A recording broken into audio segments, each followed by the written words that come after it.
looking through your window. Oh yeah, I just gotta know how it feels when I hold you close.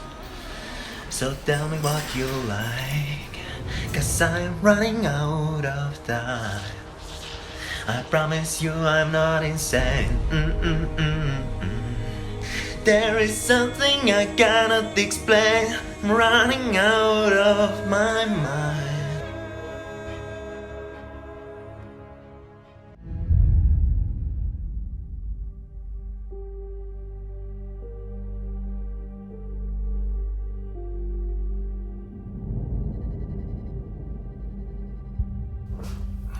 Te, keitä ei kiinnosta kommunikointi.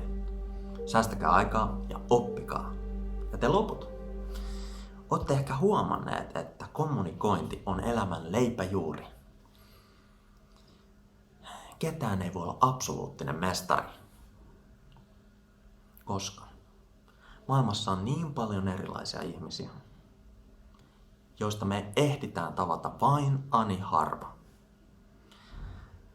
Ja kun me mennään eri maihin, eri kulttuureihin tai jopa kotimaassa, niin sieltä aina kävelee vastaan joku kaveri, joka tulee niin eri näkökulmasta, niin erilaisella näkemyksellä, että me joudutaan laittaa sellaiset lasit päähän, joiden läpi me ei ole koskaan ennen katsottu. Ja mä haluan tehdä sellaista työtä, jossa mä saan tavata uusia erilaisia ihmisiä.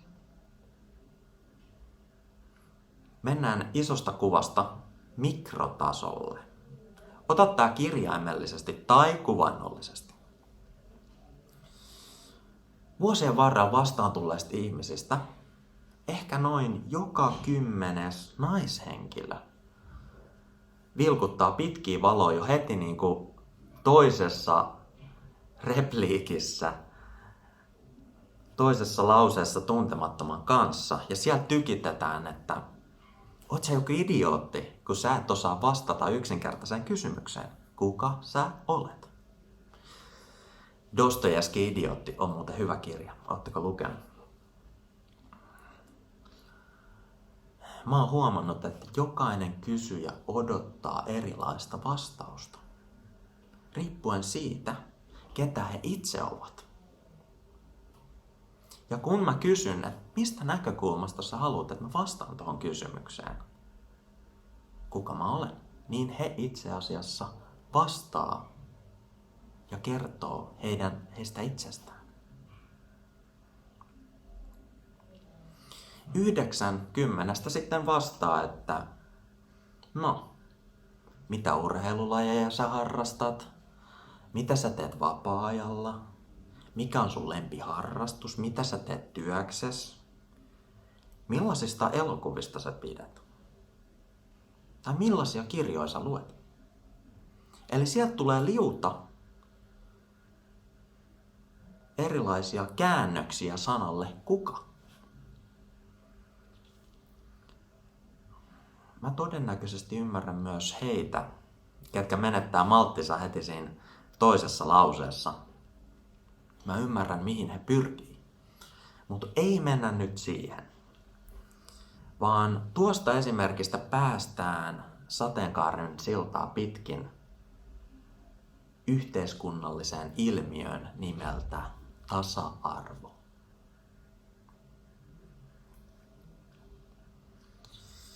Mä hiljattain kävin keskustelua virstanpylväistä, että miten nainen sai historian saatossa arvonsa, joka on aivan mahtavaa.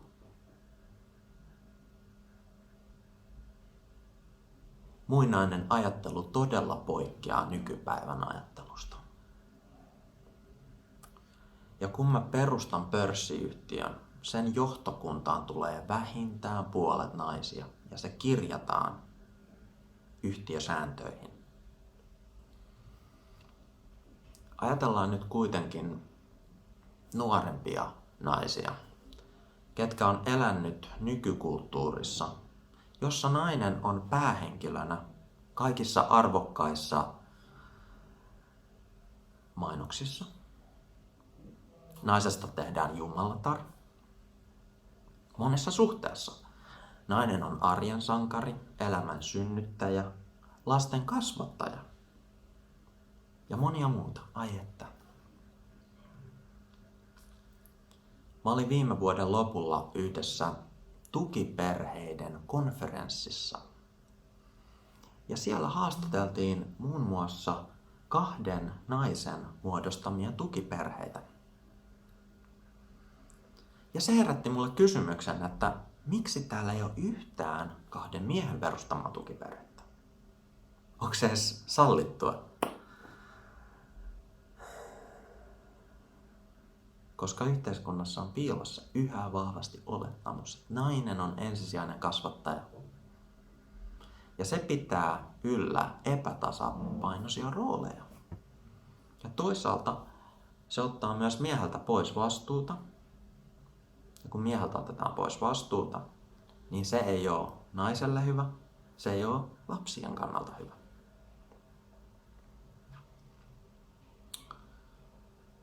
Nykykulttuurista yhteenvetona tällainen hypoteesi ja myös kysymys.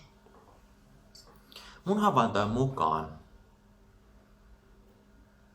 kun mä oon keskustellut monien nuorten kanssa, mä voin sanoa, että nainen saa luontaisesti enemmän itseluottamusta nykykulttuurin, nykyyhteiskunnan osalta kuin mies.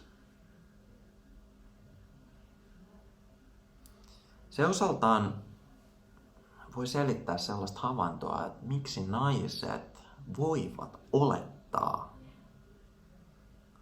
että kun he pukeutuu tietyn lailla, niin miehet ovat kiinnostuneita heistä. Koska heillä on niin paljon itseluottamusta.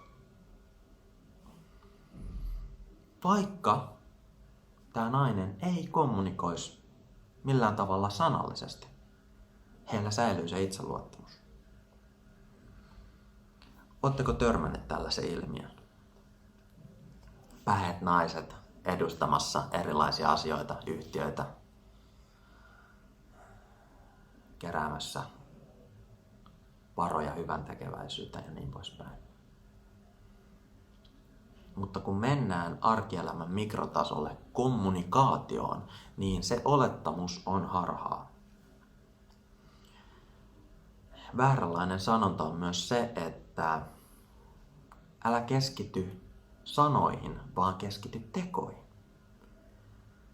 Koska sanathan itse asiassa aloittaa teot, kun sä pohdit niitä.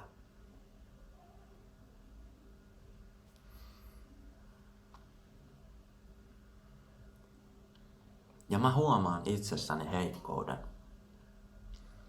Vaikka mä oon tehnyt laidasta laitaan erilaisia asioita, niin mä en ole vielä saavuttanut miehenä koskaan sellaista 100% tiedättekö? Vaikka mä voisin olla 99 varma, että 10 vuoden päästä ihmisiä on maapallolla enemmän, kauneus on vielä yleisempää kuin nyt, ja naisia on vielä enemmän kuin nyt.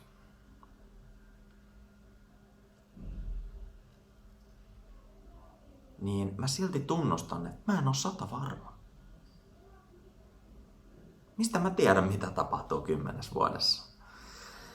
Ja mistä mä tiedän, mitä mun eteen tullut tuntematon henkilö tietää tai osaa, kuka hän on. Ja mä yritän aina pysyä maan pinnalla ja mennä jopa vähän kyykkyyn, että mä näkisin sen. Hänet. Yes.